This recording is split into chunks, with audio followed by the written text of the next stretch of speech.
ahora vamos a hablar del imperativo y también vamos a hablar en esta ocasión de el infinitivo. Vamos a comenzar con el imperativo.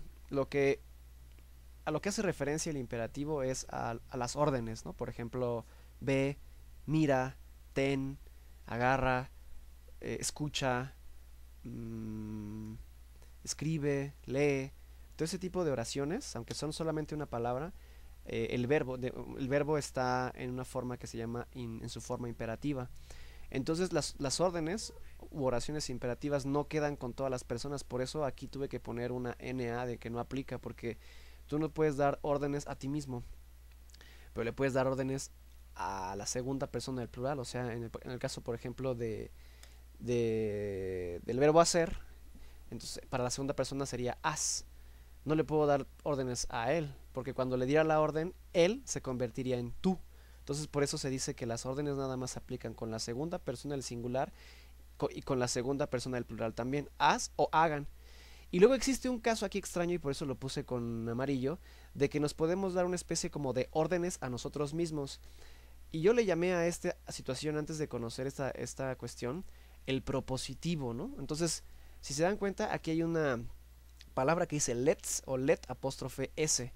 Y antes de seguir, me gustaría hacer un paréntesis en que no es lo mismo let apóstrofe s, no es lo mismo que let's sin apóstrofe, porque let's sin apóstrofe viene de la conjugación del verbo let, que el verbo let significa dejar, entonces I let, yo dejo, you let, tú dejas, y cuando llegamos a él deja, he let, como ya sabemos tenemos que agregarle una s a la tercera persona cuando está en presente y por eso queda la palabra let's, pero este, pero no es lo mismo entonces let's sin apóstrofe que con apóstrofe. El que tiene apóstrofe lo podemos pensar como si fuera una especie de...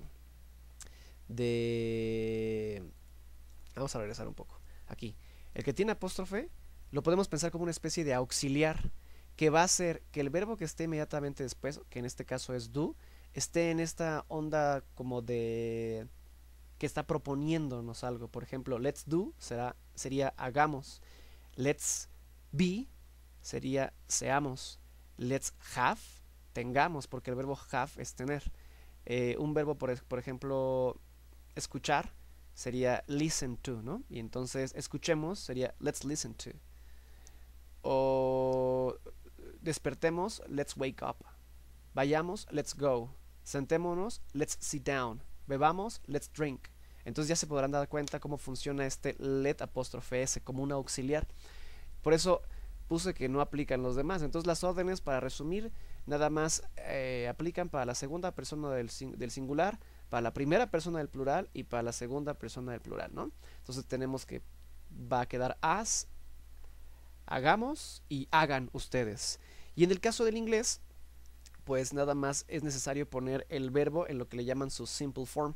Esto que está aquí, que dice I, you, he, she, ya no será necesario, ¿no? Esto me quedó de más en la imagen que hice para explicar este video, pero en realidad ya no tiene razón de ser. Entonces es curioso porque cuando te preguntan, oye, ¿cómo se dice jugar en inglés? Y la otra persona te dice, ah, jugar se dice play. En realidad, lo que estás diciendo no es jugar, lo que estás diciendo es juega o jueguen. Para que ese play esté terminando en ar, o sea, para en jugar, lo que le llaman, que es lo que vamos a ver ahora, el infinitivo que está de este lado, necesitamos agregar la preposición tú. Y esta preposición hace que el verbo que esté después termine o esté en infinitivo, que en español equivale a los verbos que terminan en ar, er o ir.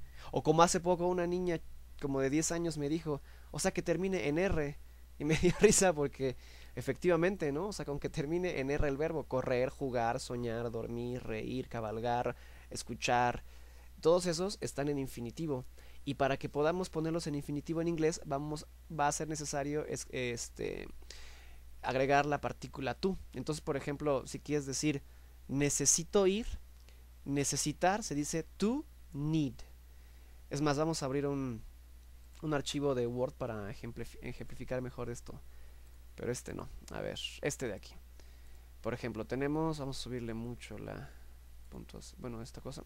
Ok, tenemos por ejemplo, necesito ir. El verbo necesitar es to need.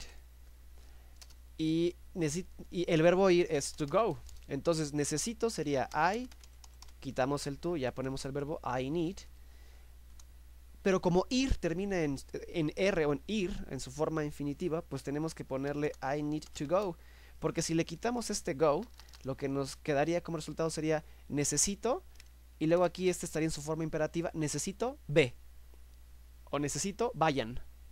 Para que diga necesito ir, solamente agregamos la preposición to y ya está en su forma infinitiva. Entonces, volviendo a nuestro cuadro, en el caso del en el caso de que cuando el verbo está en infinitivo, no es necesario conjugarlo porque pues no se puede, ni modo de decir yo hacer, tú hacer, él hacer. Entonces por eso le puse aquí NA de que no aplica ninguna de estas opciones. En el infinitivo simplemente es el verbo en infinitivo en su forma que termina en ar, er, ir. Y en el imperativo son las órdenes, y en el caso del inglés pues solamente podemos dar órdenes, bueno, en inglés y español solamente a tú, a nosotros y a ustedes, ¿no? Pues queda de esta manera. Bueno, nos vemos en la próxima entrega. Espero que haya sido de mucha utilidad este ejercicio. Hasta pronto.